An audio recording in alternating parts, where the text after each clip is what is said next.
Bem-vindos a um programa especial da EducaWeek, feito em parceria com a Mileto, uma startup que conecta as empresas ao estagiário do futuro, o estudante de ensino médio técnico. Para esse programa, nós convidamos alguns dos principais líderes de RH do Brasil para conversar sobre como a educação impacta o futuro do trabalho. Eu sou Juliano Amaral, CEO e cofundador da Mileto, e tive o privilégio de ter sido entrevistador dessas pessoas.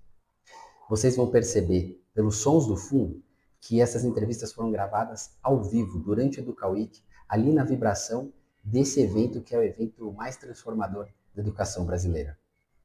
Essas entrevistas estão sendo divulgadas nos canais oficiais do evento, no Spotify e no YouTube, então aproveitem para seguir os canais e acompanhar as entrevistas. Então, vamos lá para o episódio, espero que vocês aproveitem. Pessoal, bem-vindos a mais uma entrevista aqui da frente de Futuro do Trabalho, se unindo à reflexão de futuro da educação aqui no EducaWeek, o evento mais transformador para a educação brasileira. É um programa de entrevistas novo, né? A EducaWeek já está na 9ª edição, mas esse programa especificamente é a primeira vez que é lançado aqui.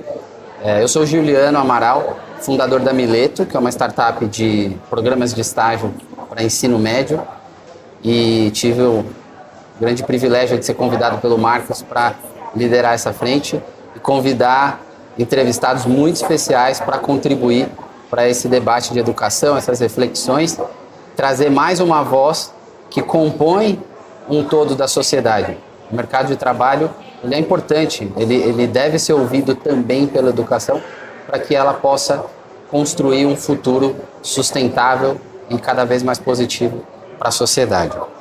Então eu trouxe aqui a nossa convidada é a Mariana Malaguti, a Mari, uma pessoa que eu também pude conhecer no mercado, e hoje a gente tem trocado aí, conversando aqui bastante também antes da entrevista sobre como tá os talentos, os jovens que estão chegando no mercado. E Mari, bem-vinda, obrigado por aceitar o convite. Obrigada a vocês pelo convite, obrigada, eu estou muito feliz de estar aqui e participar dessa entrevista, Juliana. Obrigado. Vamos lá. Acho que para começar, conta um pouco da Companhia Tradicional de Comércio, que é uma empresa que tem um nome grande, então a gente vai chamar ela aqui de CATC, que é o nome curto da empresa, e que hoje você lidera o RH. Boa. A companhia, né, a CATC, ela tem 30 anos de mercado. Ela é uma empresa que normalmente quando a gente fala o nome, ninguém conhece, né, porque é a Companhia Tradicional de Comércio, mas quando eu falo das marcas, todo mundo conhece. Então a gente tem restaurantes, então o Pidajá, Original, Brás, Lanchonete da Cidade, Cib da Serri. Então a gente tem diversas marcas no mercado. Hoje a gente tem aproximadamente 1.500 funcionários. Eles estão concentrados mais em São Paulo, porque a maioria dos nossos restaurantes e lojas estão em São Paulo. A gente tem uma loja no Rio e a gente tem no interior, em Campinas, né? Mas a gente está bem concentrado aqui em São Paulo. Ok, tá bom. Bom, então, e aí vocês podem pesquisar um pouco, uma empresa super bacana, grande, né? Impacta muita gente, 1.500 colaboradores. Então acho que o papo aqui vai ser bastante interessante. Agora a gente migra aqui mais para um papo mesmo. Então começa, Mari, contando da sua trajetória e, por favor, começando pela educação, que é a nossa razão aqui de existir. Boa, estou muito feliz de estar nesse evento. Eu acredito que a gente vai conseguir transformar só a sociedade se a gente investir em educação. Eu sou uma defensora dessa bandeira. Falando da minha formação, eu estudei, a grande maioria do meu estudo foi em escola pública. Então eu estudei em escola pública a maior parte do meu tempo de educação. E eu fiz ETEC, né? Eu gosto de falar sobre isso. Eu fiz ETEC, fiz administração na ETEC logo depois do colegial, porque eu não prestei no colegial, prestei após. E eu fiz só uma coisa, é o técnico integrado ao médio, né, que você fez na ETEC? Eu fiz o pós-integrado, sabe aquele de um ano e meio? Terminou o médio, eu terminei o médio, tá. E depois eu fiz o técnico, que é aquele 1 ano e meio. Gostaria de ter entendido antes que tinha, porque eu teria prestado. O integrado, O integrado é que eu, na época, né, não tinha tanta informação, não tinha internet. A internet não era tão como a gente tem a internet hoje, né? A internet democratizou muita coisa, que ajuda. Naquela época você tinha que sair perguntando, né? E eu estudava escola pública, acabei continuando em escola pública normal, o ensino colegial normal, e depois eu fiz a ETEC por uma questão de estratégia mesmo, porque eu não tinha como fazer a faculdade ali. E eu decidi prestar o vestibulinho e passei na ETEC ali da Vila Maria, que é Horácio, que chama Horácio, né? E foi super legal, eu fiz 1 ano e meio e comecei a buscar estágio a partir daí, tá? Então eu gosto de falar isso porque a ETEC, para mim, foi uma escola pública que eu acho de muita qualidade e que se eu pudesse, assim, eu acho que todo aluno deveria passar por um colégio técnico já ou no colegial ou logo após o colegial, porque eu acho que te dá uma base importante antes da faculdade. Tá bom, muito legal. E aí, de carreira, que empresas que você puder contar um pouquinho, como você cresceu até estar na função atual? Eu comecei na área profissional, numa área de atendimento, então eu fui ser atendimento em banco, aqueles posso ajudar de banco, como estagiária. Depois eu fui migrando mais para uma área financeira, de alguns lugares, primeiro de um banco, e depois eu passei de um grupo de academias.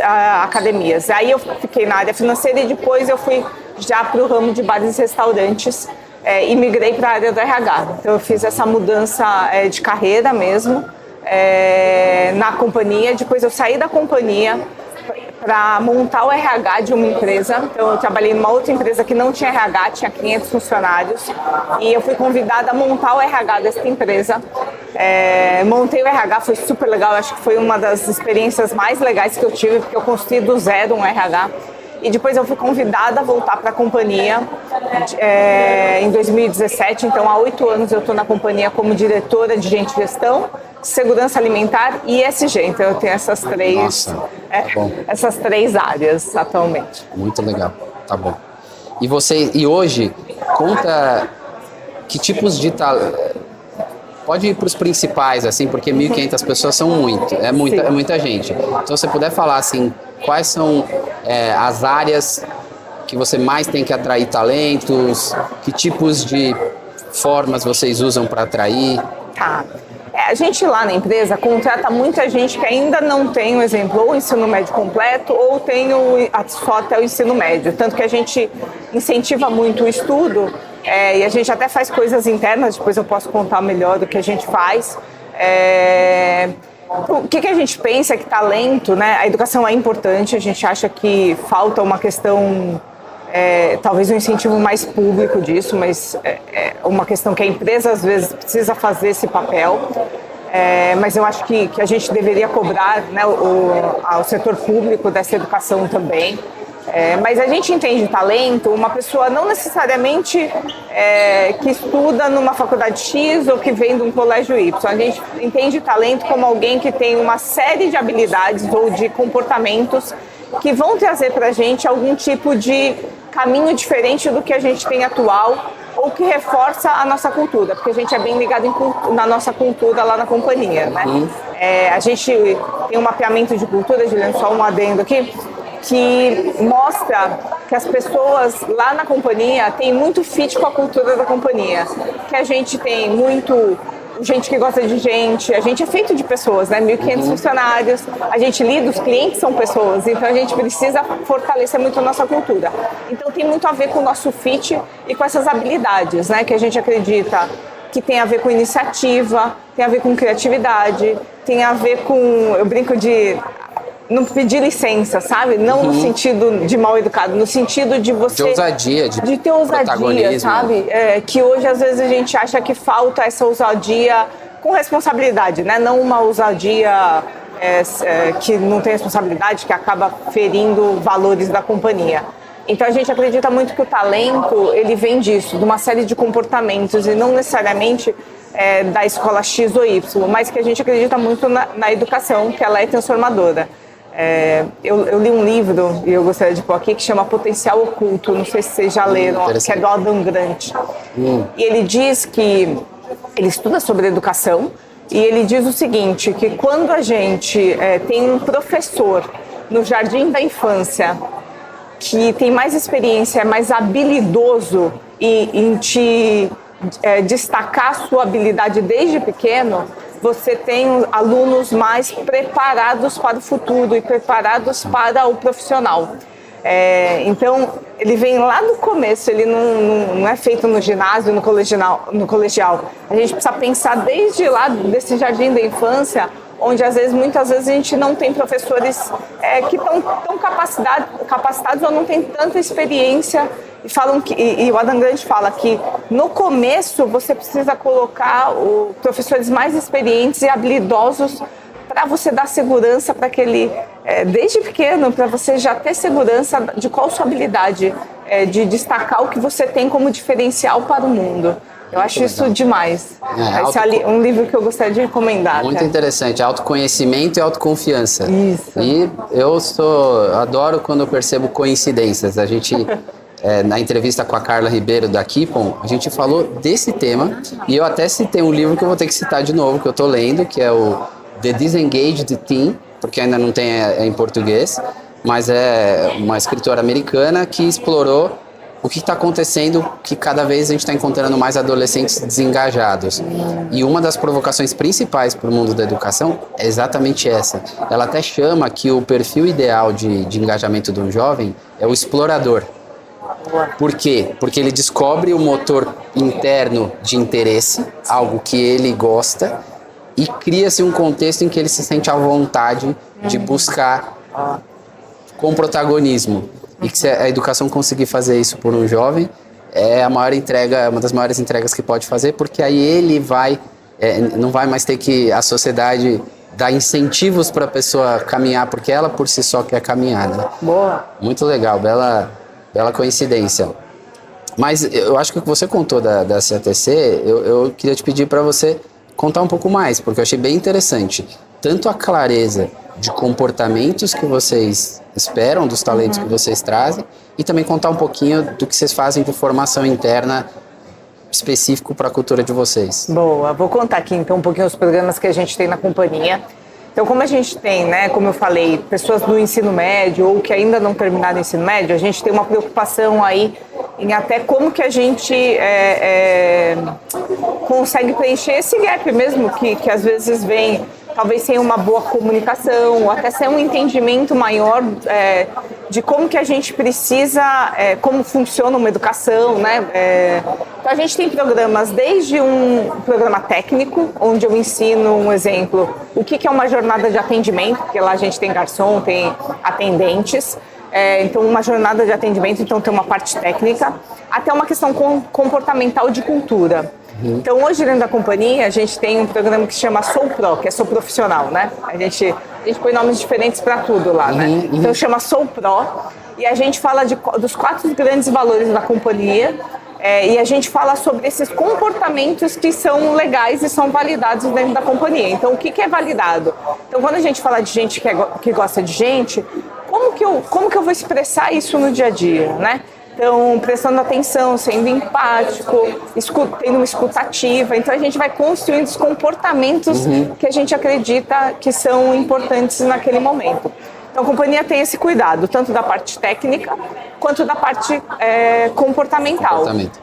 Que eu acho que não vale só para a empresa, vale para o mundo, né? Então, quando eu falo de um sentido coletivo, eu estou falando para o mundo, né? Então a gente vai lá e fala o que é ter sentido coletivo, né? O que faz uma pessoa tirar do papel esse sentido coletivo e colocar lá na prática no seu dia a dia, né? Como que você faz isso diante de uma equipe? É você entender que o coletivo é mais importante que o individual. Então isso quer dizer que você precisa ter comportamentos que vão beneficiar o coletivo e não o individual. Então você não vai fazer nada que vai ferir esse valor. Então a gente fala muito sobre os valores e eu acho que aí a gente ajuda a ter uma questão de educação mesmo, de sociedade, de como que a gente, ali óbvio dentro da companhia, mas que vale para o mundo de uma forma, eu falo sociedade de uma forma como um todo, tá? Então a gente tem esses e programas de desenvolvimento gerenciais, que a gente também é bem forte. Esse ano a gente fez, na verdade, o segundo ano que a gente faz uma parceria com o IBMEC. Então eu tenho um programa de desenvolvimento gerencial junto com o IBMEC, onde os meus gerentes passam por uma formação no IBMEC. Então, a gente é bem voltado a esse desenvolvimento e as trilhas mesmo de carreira, que a gente acredita que ele entrando na companhia, ele pode evoluir e ter uma carreira bonita lá dentro, se ele se identificar, obviamente, com os nossos valores, estiver fit com a nossa cultura. Tá bom. Ó, eu vou, acho que de tudo que você falou, que eu acho que tem insights bem importantes, antes de seguir para outras perguntas, eu acho legal a gente fazer um consolidado do que você contribuiu. E aí eu queria te perguntar assim, dentro do que você falou, então, o que você sente que de desafio quando chega dos jovens que estão chegando agora, talvez de um gap, ou que talvez a educação deveria olhar para isso, e acho que você pode até repetir um pouco o que você falou, mas agora de uma forma mais sintética para te garantir que a nossa audiência capte bem a mensagem, e você link com o que vocês fazem lá dentro de desenvolvimento depois. Tá. Hoje, assim, a gente tem quase 42% da que a gente chama de geração Z, né? Que é um dado importante que eu acho que até pra gente pensar, porque antes a gente tem também quase 40 e pouco de millennials, e a gente tem 42% de geração Z, que está testando um pouquinho como que a gente faz as coisas, porque a gente estava acostumado a fazer de um jeito, e a gente está tentando reformular as coisas lá dentro para estar mais adaptado a essa geração. Eu não gosto de colocar as pessoas muito num bloquinho de geração, porque existem estudos, né, que falam que o comportamento no trabalho está muito mais ligado à classe social e à educação que você teve formal, do que o ano que você nasceu. Então depende muito mais dessa educação e da classe social do que exatamente do ano que você nasceu. Mas eu gosto pra gente ter um dado aí, né, até comparável com o mercado, pra gente olhar. Então 42% dessa geração. A gente hoje sente que os treinamentos mais convencionais, né, eles não estão funcionando para essa geração, e a gente está tentando reformular. Então, hoje a gente está buscando no mercado ferramentas... Que você se refere a, por exemplo, palestra, senta todo mundo e põe um slide e fala, né? Isso, até mesmo uma formação de sala de aula. Eles não são tão aderentes a isso, eles têm mais uma necessidade de ser uma coisa mais prática, de estar no dia a dia, diferente da geração anterior, que lidava bem com uma sala de aula, ali 4 horas de sala de aula. A gente vê hoje que a gente não consegue ter tanta aderência nos nossos programas se a gente faz uma sala de aula de 4 horas, ou se a gente faz programas mais longos para essa geração. Então a gente vem buscando soluções no mercado onde eu consiga me adaptar, e a gente está em teste. Então uma das soluções são pílulas mais rápidas de conhecimento, porque ele não consegue, né? Existem estudos que não conseguem ler mais de 10 páginas ou ficar mais de 2 minutos num vídeo. Então a gente está tentando adaptar. A gente sabe que é difícil, porque a gente não quer também ter gente que tenha conhecimento muito raso. Então, onde eu equilibro isso? Um conhecimento raso com pílulas, como que eu vou equilibrar, né? Um conhecimento mais profundo com pílulas. Será que eu tenho que ter mais pílulas a cada X tempo? Essa educação mais continuada de a cada dia ele olhar um vídeo de 2 minutos? Ou eu ponho a cada 15 dias ele dentro de uma sala de aula? Então eu tenho que olhar isso, e a gente está testando todo esse processo dentro da companhia para ver o que vai gerar mais engajamento, porque a gente estava acostumado com uma universidade normal. Uma plataforma onde ele entrava, vinha um vídeo, né, de 15, 20 minutos. Então a gente está tentando se adaptar, que a gente vê que o engajamento está mais baixo. Então a gente está testando essas outras soluções e talvez voltando numa questão mais prática. Então eu vou fazer o treinamento, mas ele vai fazer um intercâmbio, que a gente fala. Como a gente tem várias marcas, eu consigo fazer intercâmbio. Então ele vai lá aprender com uma pessoa que é muito boa naquilo, numa outra marca, numa outra loja, e ele aprende mais, ele retém mais informação do que lendo. Então eu estou tendo que mudar um pouquinho as soluções dentro de casa para me adaptar a essa nova, vou colocar essa geração que está entrando, que a gente já tem 42%, e que tanto se fala, os gestores têm mais dificuldade de lidar, e eu sempre trago esses contrapontos, que a gente precisa se adaptar a eles, como a geração X se adaptou à geração millennial e assim por diante. Perfeito. E muito interessante, porque esse ponto de trazer mais prática para a formação, acho que fala diretamente com um debate que já não é novo, né, no mundo universitário, de quanto a universidade precisa trazer mais prática e mais realidade para aquilo que ela promove. E acho que fala diretamente com o seu ponto do ensino técnico dentro do ensino médio. Que daí eu também sou suspeito para falar, porque a gente na Mileto acredita que é um grande pilar do futuro do ensino médio, essa parte técnica, prática dentro do médio, que dê um início de cidadania, de carreira, de vida, de entendimento de mundo para o jovem mais cedo, porque o ganho é total. Então, acho que fala diretamente com isso, né? Sim, com certeza. Ô Mari, agora entrando um pouco de visão de futuro. É interessante que nesse programa de entrevistas a gente vai falar com um mix, né, uma variedade de setores muito interessante. De empresas com um aporte tecnológico altíssimo, por trabalhar no setor financeiro, por exemplo, no Nubank, ou também vamos falar com a Vivo aqui, com a Amazon, mas também falando com setores tão essenciais dentro da nossa economia como a alimentação, que é o que você está trazendo. Eu vejo muito a discussão de futuro muito associado à inteligência artificial, como ela vai impactar principalmente esses setores que têm um aporte tecnológico muito alto. E no setor aí da CATC, o que você está vendo e pode percorrer pela inteligência artificial ou outros aspectos de futuro que você vê impactando aí a chegada de talentos? Tá bom. Em vários restaurantes a gente não é super tecnológico, né? A gente sempre fala, será que a gente está atrasado ou será que a gente está de acordo com o nosso propósito? Porque eu acho que cada empresa tem um propósito. É óbvio que uma empresa de tecnologia tem que estar muito à frente, né? Na questão tecnológica. A gente na companhia, como a gente lida com um atendimento mais premium, né? Que hoje a gente vê empresas que, um exemplo, colocam um tablet para você, cliente, ser atendido lá, né? E você pede pelo tablet. Não é o nosso propósito, a gente não acredita nisso, a gente acredita muito nesse humano, numa condução onde esse garçom te atenda, onde o cozinheiro faça realmente essa comida.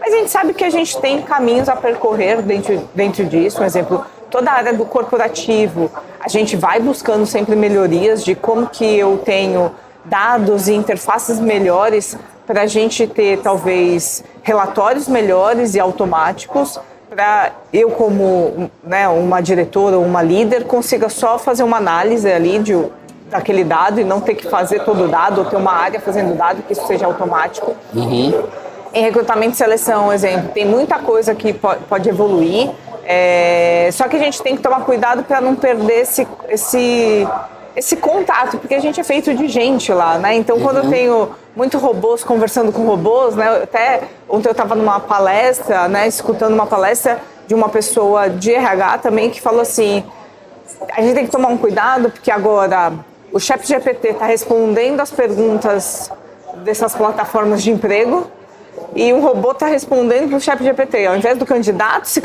colocar lá, ele faz o ChatGPT responder e incluir. E aí tem um robô vendo, então é robô com robô, não. Cadê os humanos fazendo isso?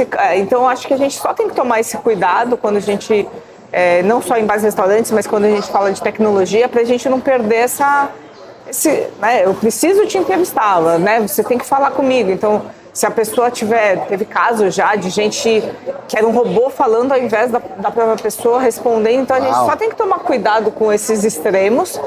Mas explica um pouquinho melhor esse caso, porque eu acho que ele é simbólico para o que está acontecendo. Ele é simbólico, teve dois casos que eu li, que um era esse que o palestrante trouxe ontem, que eu li a coluna dele que ele escreveu sobre isso, que é assim, você vai se candidatar, ao invés de você estar digitando lá o que você fez de experiência, você pede para o ChatGPT, põe as perguntas todas e faz o ChatGPT responder, ou seja, não foi você que elaborou.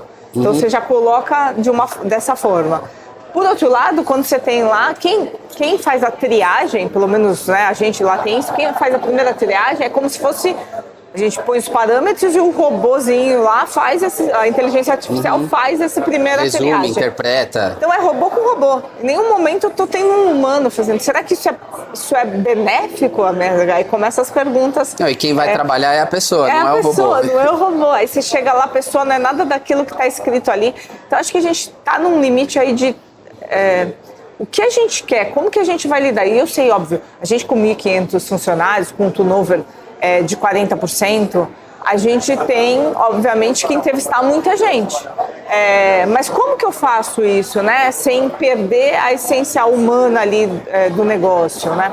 E esse outro caso teve uma entrevista onde é como se fosse, esse é muito elaborado, né? Eu acho que a pessoa tivesse a sua cara, Juliano, mas na verdade quem está falando é um robô por trás, é uma outra pessoa especialista nisso, que ele projeta a sua face. Gente, mas é você que tem que trabalhar lá depois com uma coisa que você nem tem essa profundidade, esse repertório. Será que a gente não tá, né? E aí eu ponho, tem ética no meio do caminho, né? A gente precisa pensar em todas essas coisas. Então acho que tem um limite, mas dentro da companhia a gente tem que sempre olhar se isso não é demais. Por exemplo, hoje lá na companhia eu tenho a admissão digital, que é o quê? O candidato coloca os documentos, uma coisa bem simples, coloca os documentos para subir numa plataforma. Então não tem atendimento humano ali. Só que às vezes eu tenho gente que ainda não é letrado digitalmente. Porque a gente convive, né? A gente está numa bolha, né? A gente tem uma grande parte que não é letrado digitalmente. Ele às vezes não consegue subir as coisas, então eu tenho que deslocar uma pessoa para fazer. Será que é demais? Será que eu estou no limite ou não? Então a gente sempre olha para ver se a gente não está passando o nosso limite até do nosso público e do que a gente gostaria. Isso serve também lá para os clientes. Eu não vou colocar um tablet na mesa para atender cliente. Imagina você na Brás, na pizzaria Brás, digitando o que você quer. Não, isso não faz parte do nosso DNA, do nosso propósito. A gente acha que a diferença aí é feita pelas pessoas que estão lá. Você se sentindo importante, porque vem o garçom, se você vai lá sempre, ele sabe o seu nome, sabe a sua preferência. Eu brinco, eu vou nos restaurantes, é que ele já me conhece, obviamente. Eu não preciso nem falar o que eu quero, às vezes chega ali, eu vou no Astor, que esse é emblemático para mim, e eu sento na mesa, vem a bebida que eu gosto, 2, 3 minutos, porque o bartender me viu, ele fala, a Mari gosta disso, e a bebida chega. Então a gente tem esse diferencial, então eu tenho que sempre olhar e ter o equilíbrio disso, porque eu não sou uma empresa de tecnologia, eu sou uma empresa que atende. E o legal de lá é que você é atendido e a pessoa sabe às vezes seu nome, ela sabe sua preferência e a gente é humano, então eu quero te atender com toda essa conexão humana para fazer você voltar. E óbvio que a gente pode ter ganhos, por exemplo, na cozinha, de ter um equipamento mais rápido que faça, mas sem perder o artesanal, porque a gente é muito do artesanal. Que eu acho que vai ser valorizado cada vez mais essas questões de conexão humana e artesanal, que é o que vai te fazer voltar, né? É o que te faz voltar. Tô falando pro meu mundo de bares e restaurantes, tá? Não, mas eu acho que você colocou duas coisas aqui para mim que eu gostaria de destacar. Sim, os jovens têm que chegar com um bom letramento digital. Eles têm que saber operar as tecnologias. Eu até li outro de um artigo de uma coisa curiosa que está acontecendo. Jovens muito digitalizados, mas que chegam para uma cadeira corporativa e tem dificuldade porque ele está digitalizado no celular. A hora que ele dá de frente com o notebook, ele tem pouca prática do notebook. É verdade. Então, olha que essa é uma mensagem importante para a educação, porque hoje, de fato, você consegue fazer uma apresentação no celular rapidamente, uma coisa mais simples, que às vezes atende a uma demanda de um professor. Sim. Mas ele precisa chegar para a sociedade sabendo operar ferramental e, quem sabe, inteligência artificial, etc., que o mercado de trabalho também pede, porque para o exercício profissional ele vai precisar daquilo. Então, bem letrado no digital, mas que eu acho que de toda a sua fala eu definiria assim como sempre o ser humano como regente. Ele é o regente da tecnologia. E esses aspectos humanos, as capacidades humanas estão ficando cada vez mais claro como elas fazem a diferença e humanos pedindo mais humanos, né? É muito legal essa história de você chegar e o bartender te conhecer e trazer o drink. Eu confesso que eu sou meio saudosista de uma época que eu não vivi. Assim, quando eu vejo um filme do século, sei lá, lá no ano 1910, eu vejo essa coisa, um restaurante, as pessoas se conhecem, essa coisa super humana, mandar uma carta, eu acho que esse mundo exageradamente digital está fazendo a gente querer essas coisas, né? Porque o digital está assumindo lugares onde ele não deveria. Sim. Né? E a gente precisa... e como o digital ele tem esses aspectos que tem aplicativos viciantes e tal, se a gente não cuidar dos jovens, se as escolas não cuidarem bem disso e as famílias, a gente vai ter jovens que vão se perder dessas capacidades humanas que eles têm e vão ficar demais no digital. Né? Isso com certeza. Eu vejo que esse é um ponto. As gerações vêm mais letradas digitalmente, entretanto não sabem ter relações e conexões humanas. Sim. Então, como as empresas vão ter que fazer essa mudança? Porque a gente está aqui correndo para letrar digitalmente essa geração que não está letrada. E esses novos, a gente, ao invés de ter problema no digital, a gente tem problema realmente nessa questão de relacionamento. Às vezes não consegue nem falar direito, sabe? Com as outras pessoas, tem dificuldade até... E a gente sempre fica pensando para não vetar essa pessoa numa entrevista, porque às vezes realmente falta falta uma educação ali para ensinar esses outros pontos, que eu acho que é isso que a gente vem invertendo, sabe? Mas eu gosto muito desse saldo onde as pessoas conhecem, onde a comunidade é importante, sabe? Eu gosto bastante. Por isso que para mim, lá na companhia, essa questão de... A gente vê que muito garçom é conhecido, a gente tem pessoas de muitos anos lá. Conhece o cliente, eu acho isso muito bonito, porque eu acho que isso mostra que não é simplesmente vai lá e consome. Eu te conheço, eu sei o que você gosta, sabe? Então, por que você voltaria? Porque, nossa, ele me conhece, ele sabe o que eu gosto, sabe? Você é valorizado naquele lugar. Então, eu gosto quando tem essa... quando os lugares... Você volta num lugar que você é valorizado, né? Então, acho que é esse. Quando você é tratado só como mais um ali, eu acho que perde. O digital tem esse perigo. Não estou falando que é outro, mas tem esse perigo. Ele é importante, talvez, para você otimizar alguns processos, mas nunca perder essa conexão. Eu acho que conexão é muito importante para a gente, nós, humanos, né? A inteligência artificial nunca vai estar à frente dessa conexão, né? Porque como que ele faz? Ele não faz, porque aqui eu consigo individualizar, eu consigo saber o que você gosta, tal. O digital é um pouquinho mais padronizado. Eu acho que a gente tem que só tomar cuidado com isso. Muito legal. E me conta o seguinte, acho que vou aproveitar uma coisa especial, que é você, além de liderar o RH, você também lidera ESG. Sim. Então, acho que você vai ter coisas interessantes a mais para responder nessa pergunta, que é: como você acha que o mercado pode contribuir para a educação? Para os desafios que ela tem vivido, para o futuro que está chegando? Para além de... Acho que você contou muito da formação que você faz depois que o jovem já veio lá para dentro da empresa. Mas eu estou pensando aqui em contribuições, por exemplo, como essa aqui, né? A gente está podendo contar histórias e perspectivas novas para contribuir para a educação, mas como as empresas podem fazer para ajudar? Lá como eu estou à frente do ESG também, na parte do S, né, que a gente tem a parte social, a gente tem muita parceria com institutos, com locais ou de formação. Então a gente tem parceria com o Capim Santo, que tem questões de vulnerabilidade. Então eles têm todo um processo de gastronomia e a gente abre nossas cozinhas para eles fazerem uma vivência lá dentro. Então a gente consegue ter fazer todo esse processo de parceria. A gente tem várias parcerias. Eu tenho parceria, por exemplo, eu tive parceria um ano com um parceiro que chama D11, que ele pega jovens e a gente formou, a gente fez uma formação, investiu nessa formação de atendentes. Não quer dizer que ele vai trabalhar comigo, mas eu estou formando esses atendentes para trabalhar em algum lugar. Então a gente fez uma formação, se não me engano foram 15 pessoas, eu não tenho o número exato aqui, mas se não me engano foram 15 pessoas. Tanto faz se ele vai vir trabalhar com a gente, eu quero formar ele de alguma maneira, eu quero tirar ele do 6.0, agora ele sabe, sei lá, um 5, para começar no mercado, ser atendente em algum lugar.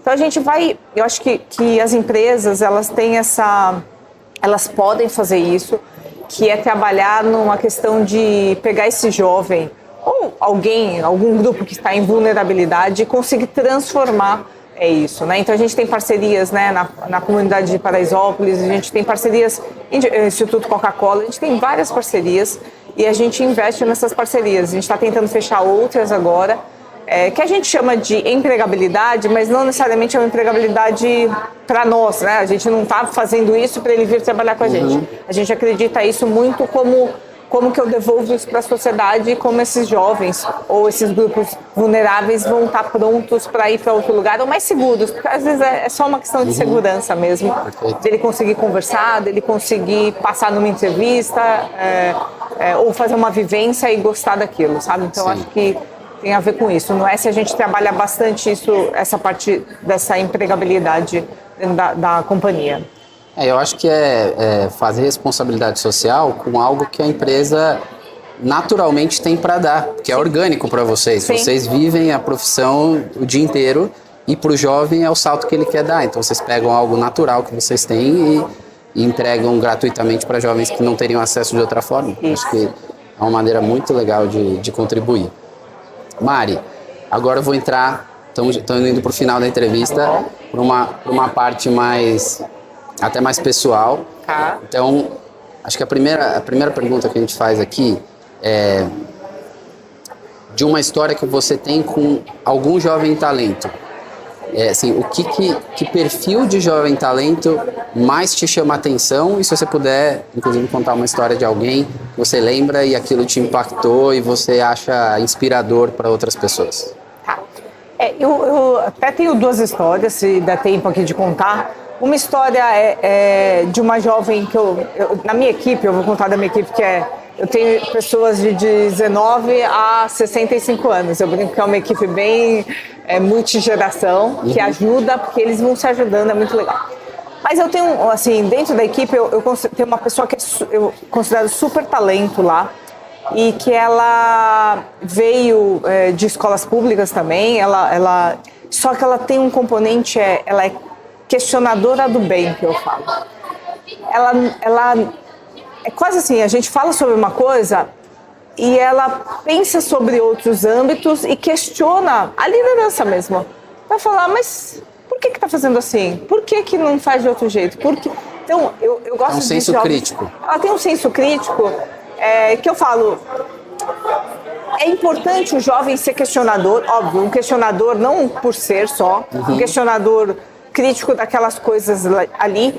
E eu acho que esse talento me faz refletir, porque às vezes vem uma pergunta que você fala, não, peraí, por que realmente, né? O problema não é a pergunta, o problema é você não ter exatamente a resposta porque você está fazendo aquilo. Mas eu acho mais bonito disso tudo é que me faz refletir, ou faz qualquer líder refletir.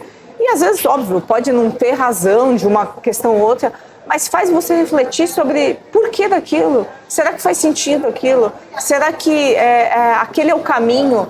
Porque quando você tem ali jovens que só acabam aceitando muita coisa, não fazendo, ou até ser mais curioso, por que está fazendo isso?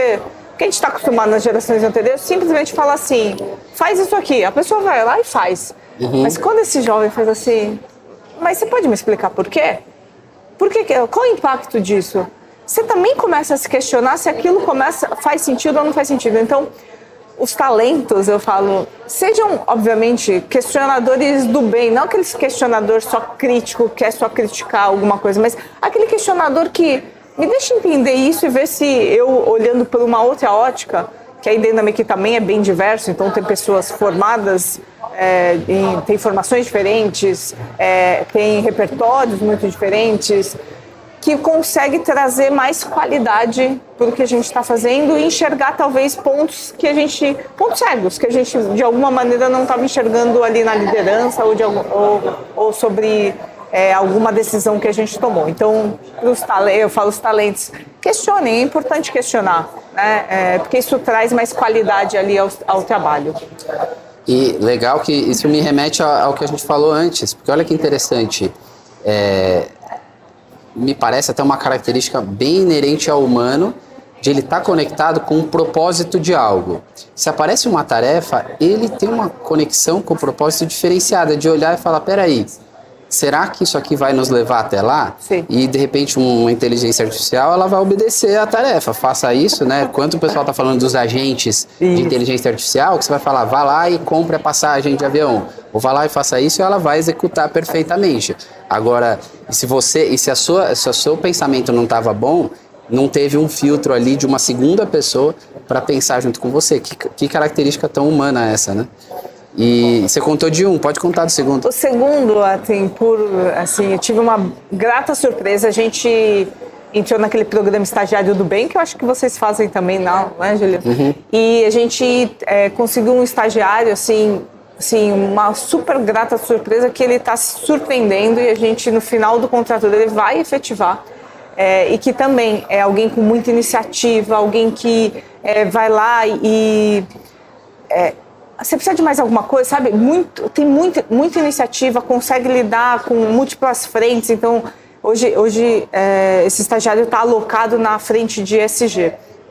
Então, está reunindo documentos ali para a gente ter evidências para talvez uma certificação B que a gente quer fazer. Então, ele vai, terminei, me mostra onde eu faço. Então, vai buscando coisas em outras áreas. Tem alguma coisa para eu fazer? Isso porque fica só 4 horas lá com a gente, mas ele consegue ter um dinamismo e uma iniciativa que eu acho muito importante, né? Sabe, não fica naquele mundinho, sabe? Expande, faz uma expansão, conversa com as pessoas, também tenta entender outras coisas. Então, eu tive uma grata surpresa com esse estagiário do bem e que também eu vejo como um talento, porque tem essas características, uma característica de saber fazer perguntas, ter iniciativa, se dedicar ali realmente querendo aprender, porque tem gente que vai ali e só quer executar o trabalho. Quem quer aprender tem espaço, tem bastante espaço lá na companhia. A gente, assim, quer aprender, a gente tem bastante coisa para aprender. Porque a gente, diferente de empresas muito grandes, a gente consegue fazer ele aprender diversas células dentro. Então, lá dentro do RH, consegue passar por uma admissão, consegue passar por uma folha, consegue passar por um recrutamento, eu consigo dar essa oportunidade. Então, quem quer aprender, a gente consegue fazer a movimentação rápida. Então, essa é uma outra característica e é um super talento que também está lá dentro da minha equipe. Então, eu trouxe 2 da minha equipe, porque está mais próximo, eu consigo dizer com bastante propriedade. Parece o perfil do explorador que a gente falou no começo da entrevista, né? Eu fico pensando, será que ele teve um bom professor no infantil? Professor que soube desenvolver isso? Em algum momento, com certeza, algo despertou isso nele. Muito legal. E Mari, me conta o seguinte. Se você... Então, agora que a gente passou bastante pelo mercado, passou bastante pela educação, por atitudes. Se você encontrasse agora a Mari com 14 anos ali, eu usei essa idade porque é no final do ensino fundamental, quando a gente termina a base, né? Que dicas você daria? Olha, eu fui uma adolescente mais reservada, né? Eu era mais tímida, mais reservada. Eu acho que eu tive uma educação dentro de casa de quase não desagrade os outros ou tente agradar todo mundo. E eu acho que a dica que eu daria é assim, não me entendam mal, não é falta de educação, mas não peçam licença, vão, sabe?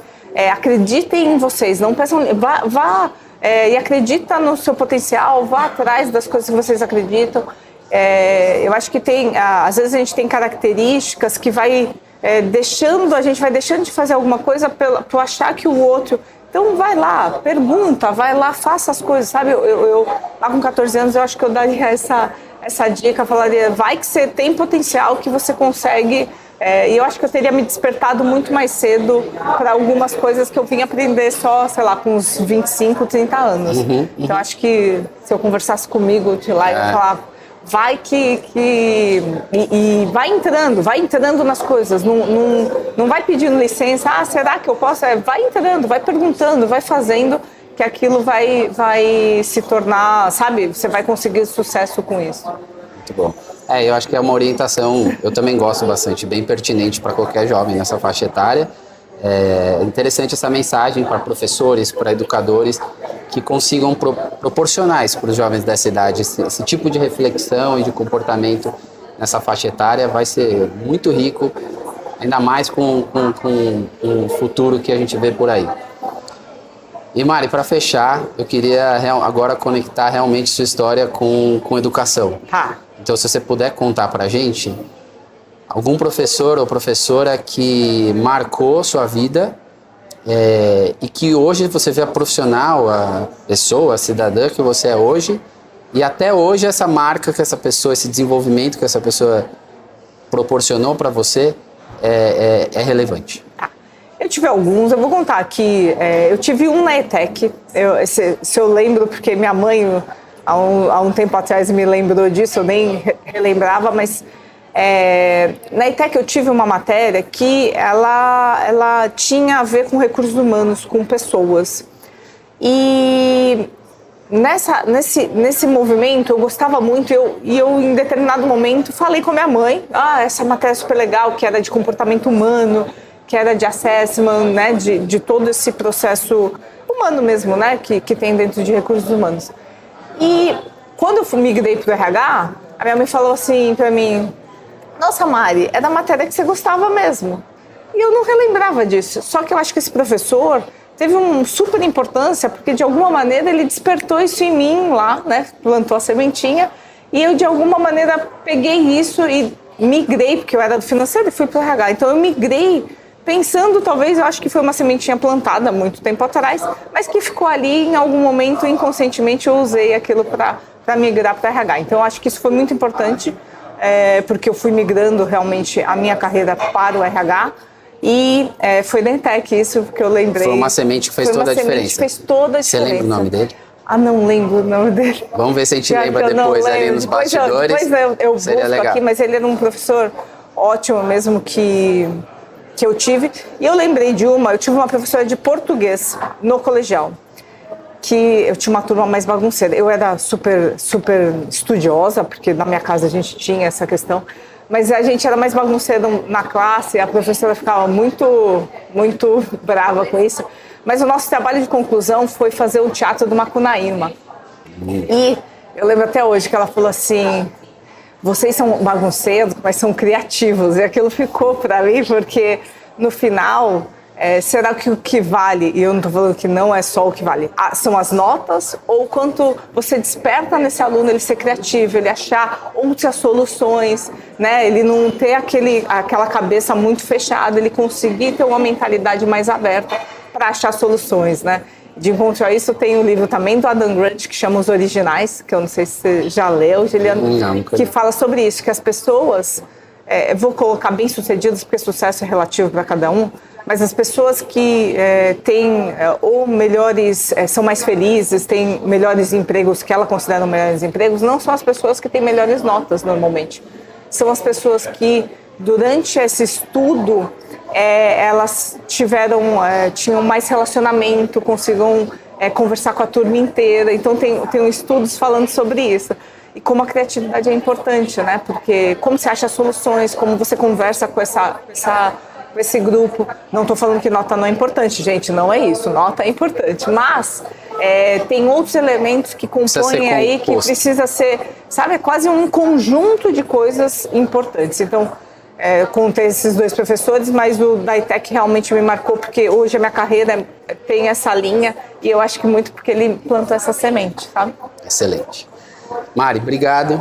Com certeza vai ser um papo que vai contribuir muito aí para o debate da educação e para todo o ecossistema da EducaWeek. Muito obrigada, Juliana. Obrigada pelo convite mais uma vez. Obrigado.